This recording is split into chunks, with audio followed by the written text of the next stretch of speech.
Caraca, muito bom. E, Médico, o que você acha também a respeito que acontece, né, muito dos pais, assim, que colocam muita pressão nos filhos? Que eles querem ser, vamos supor, que eu não fui, que né? eu não fui, né, que eu não me tornei, eu quero botar toda essa pressão no meu filho. Né? Que eu vejo que tem pais que tratam o filho mal, fica bravo, até xingam o filho por conta que ele perdeu apenas uma competição, né? Pô, Nathan, acho que isso aí é muito simples para eu responder, né? A maior direção que você pode dar para o seu filho é o exemplo, né?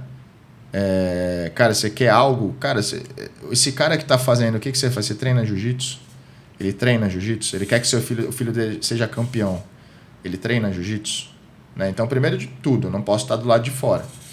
Se eu quero direcionar o meu filho, eu vou ter que dar o exemplo. Então, pisa no tatame junto com ele. Vai aprender e vai entender aquilo que você está cobrando, né?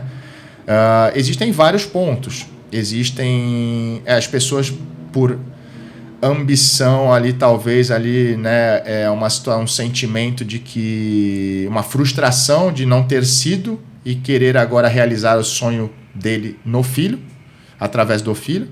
Existe isso. Nos Estados Unidos existe muito isso. E a gente tinha uns aluninhos lá, quando morou lá, que tinha uma mãe que queria pagar. Na época, o Edson Barbosa treinava com a gente, né? Era professor de Muay Thai lá na nossa academia, e a gente era de Jiu-Jitsu. E a mãe queria pagar aula particular pro Júnior, dar aula de Muay Thai pro moleque, e para mim, para dar aula de Jiu-Jitsu pro moleque, e para um pivete gordinho, que assim, todo sedentário, os pais 2 obesos também, tipo família padrão americana, aqueles caras assim, comedores de hambúrguer e querendo, tu via que era claramente que queria que o filho fosse um campeão. Aí ele, não, você tem que... Pra que você quer que eu dê aula particular pra ele? Não, porque ele tem que ser campeão, ele vai lutar o Naga daqui a 1 mês, ele tem que se preparar. Eu falei, não vou dar aula particular pra ele. E nem o Júnior vai dar aula particular pra ele. Ah, não, mas não vai. Ele vai, se quiser treinar aqui, ele vai treinar nesse horário, porque senão você vai estragar a vida do seu filho. Né? Porque o exemplo que vocês estão dando, ele já tá igual, uma cópia, uma miniatura de vocês aí, ó. Entendeu? Agora, então, e vocês estão fazendo o quê? Você acha que pagar para dar aula particular? Não. É muito mais valioso do que pagar e vocês fazerem também. Dá o exemplo dentro de casa, dá o exemplo aqui. Entendeu? Então, assim, existe muito isso também. Então, a gente tem que, primeiro, saber colocar os pais na realidade. Obviamente, não precisa ser grosso nem bruto, mas sabendo falar ali de uma forma que eles possam compreender o quanto é importante eles serem referência, né? Que eu digo assim, os pais, eles têm que jogar a nosso favor. Os pais, eles têm que... As pessoas muitas vezes mandam lá nas minhas caixinhas, tipo, professor, caramba, os pais enchem o saco, não dá para treinar, que os pais ficam falando com os filhos não ficam naquele contato, o pai ensinando técnica pro filho em casa, que não sei o quê, não sei o quê. Então, cara, assim, vamos lá. Você não tem que afastar os pais, você tem que trazer os pais para perto. Os pais são leigos, são pessoas que não entendem nada, explica os porquês de tudo que acontece. Quais as etapas, como é que constrói, como é que forma, qual o nível que o filho dele está, qual a perspectiva que você, como mais profissional que ele tem perante ao filho dele. Ele só acha tudo. Você tem que fazer ele deixar de achar para ele ter a certeza. Aí o nível muda de cobrança, aí o nível de entendimento. Então a gente tem que trazer os pais para dentro do tatame, não necessariamente matriculá-los, mas fazê-los participarem, para que eles possam entender tudo que está sendo aplicado no filho dele, quais são as perspectivas, qual o tempo ideal, se vai sim ou não e qual o caminho que vai. Entender os porquês, você vai ter os pais como parceiros e não como adversários. Essa é a diferença. Então, assim, a gente tem que saber lidar com cada caso de forma individual, né? Entender qual o nível do pai que tem ali, qual o nível de cobrança e de perspectiva que aquele pai tem. Entender se ele tem experiência, se ele está achando mais do que ele está tendo certeza, que na maioria das vezes é. Então, e se ele está achando, é nosso papel como liderança, como professores, para a gente poder explicar os porquês e a forma correta para que ele tenha certeza a partir de então como é que funciona. E aí ele nos ajudar no processo e nós trabalharmos como um time em desenvolvimento daquilo que foi colocado como objetivo para o filho dele. Né? Então, porque senão ficar naquele negócio, o pai é isso, o pai é chato, eu quero montar uma sala que os pais não consigam ter contato com os filhos. Cara, meu amigo, vamos lá. Eu aprendi uma coisa. Eu dou aula para a criança e vendo para os pais. Se você isolar os pais, você não vai vender para ninguém. Porque criança não tem dinheiro para passar o cartão de crédito lá na tua recepção, na tua maquininha. Quem vai passar é os pais. E o pai só vai entender o quanto bom é o que você oferece ao filho dele a partir do momento que ele souber o que você está fazendo com o filho dele e tiver certeza, e não ele achar. Então é você trazer os pais e em todos os sentidos você explicar para eles os objetivos, e aquele cara que é frustrado, que muitas vezes ele só é frustrado porque ele acha alguma coisa. Quando você traz esse cara para o teu lado, você explica para ele as etapas e como é que deve fazer, ele pode ser uma pessoa muito mais tranquila e jogar no teu time ao invés de jogar contra você.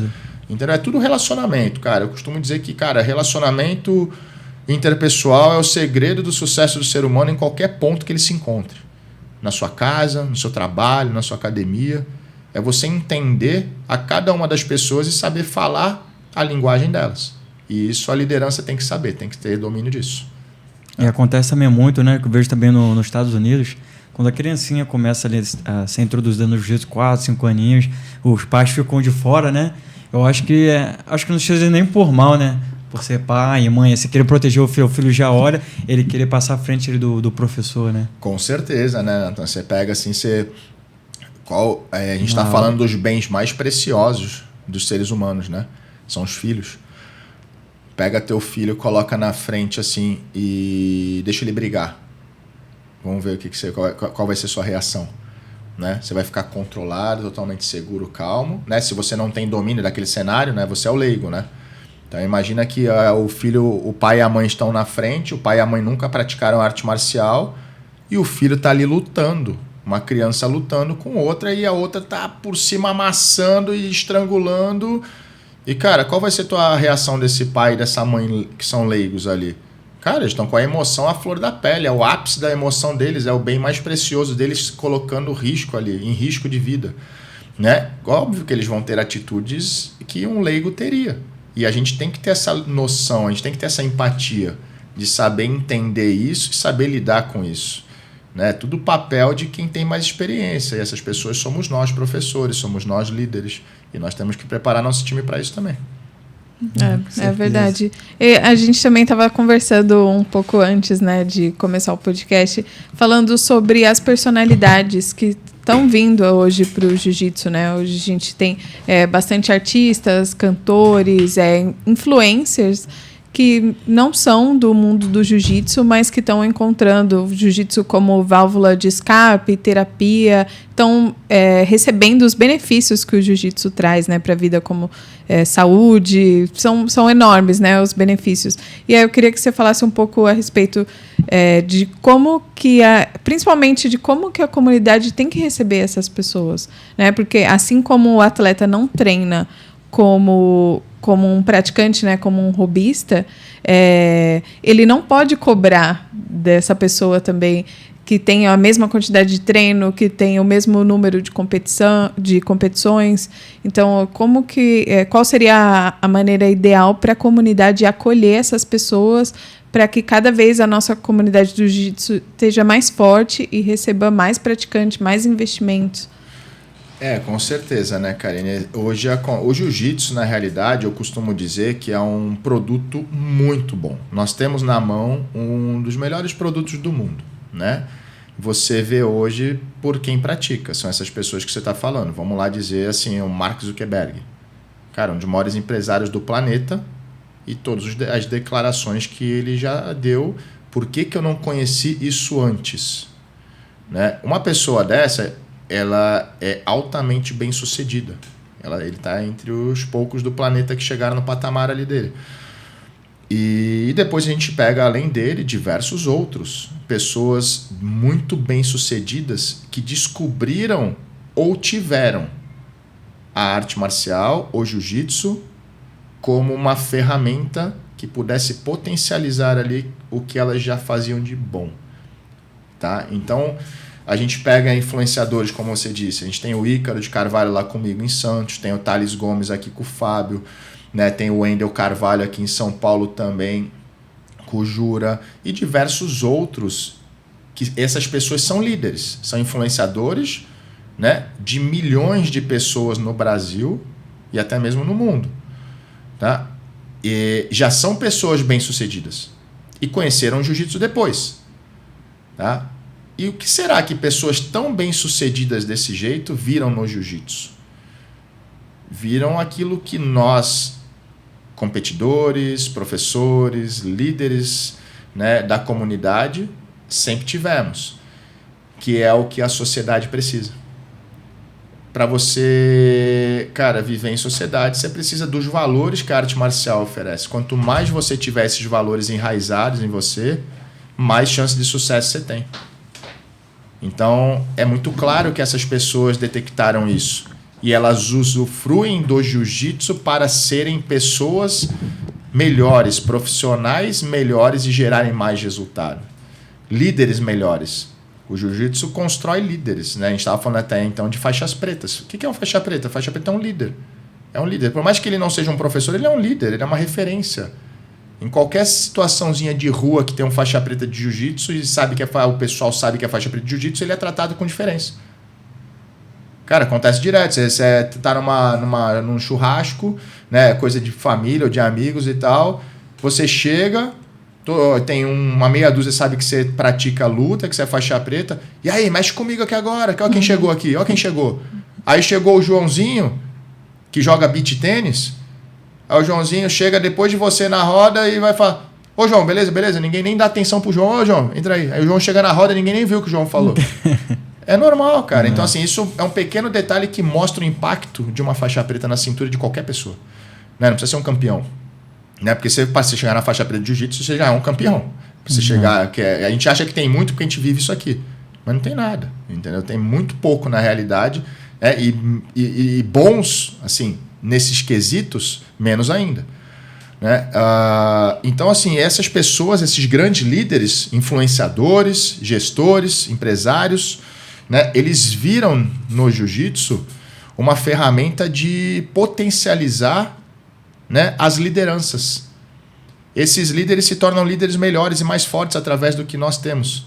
Né? E nós devemos sim cuidar dessas pessoas e não achar que essas pessoas estão, né, colocando o jiu-jitsu num patamar inferior que qualquer um agora pratica. Não, pelo contrário, essas pessoas são altamente bem-sucedidas. Então nós temos muito que aprender com eles. Né? Então nós temos que aprender um negócio. Nós, professores também de jiu-jitsu, né, uma das grandes viradas de chave que eu tive na minha vida foi que eu aprendi que eu tinha que deixar os meus alunos falarem, que os faixas brancas tinham o direito de falar. Porque a gente é criado numa situação em que faixa branca, tudo é faixa branca. Né? Faixa branca paga 10, faixa branca não abre a boca, faixa branca não sei o quê. Cara, mas o mesmo cara que faz isso fala que é o faixa branca que sustenta a academia. Como é que você trata o faixa branca desse jeito?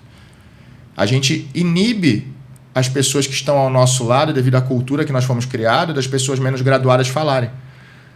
Só que nós temos que entender que nós somos faixas pretas apenas de jiu-jitsu. E aquelas pessoas, muitas vezes, que estão disfarçadas ali de faixas coloridas, são faixas pretas de outros vários pontos da vida. São empresários faixas pretas, são pais faixas pretas, mães faixas pretas, seres humanos faixas pretas, que têm muito mais a oferecer, talvez, a nós do que nós a eles, no final das contas. E a nossa cultura faz com que nós coloquemos essas pessoas caladas durante todo o tempo, num ambiente onde elas não podem falar porque elas usam uma graduação menor do que a nossa, na cintura. Então, o que eu entendi foi que aquelas pessoas, elas eram faixas pretas também, e eu só era faixa preta de jiu-jitsu, de mais nada. E aí é onde a gente começou a extrair informações e permitir com que todos falassem. E aí meu nível de evolução começou a acelerar. Por quê? Porque todo mundo estava calado, que podia me trazer um monte de informação e fazer de mim alguém melhor pessoalmente, profissionalmente. E eu comecei a extrair dessas pessoas que sempre estiveram ao meu lado. Elas só começaram a falar. E a gente deixa muitas vezes a oportunidade passar, né?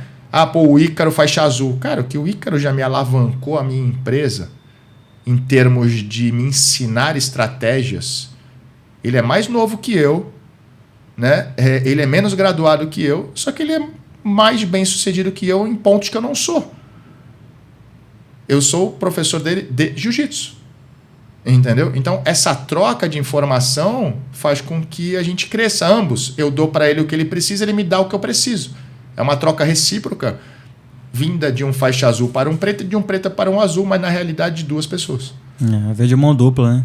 Via de mão dupla, né, Nathan? Que faz com que a gente cresça.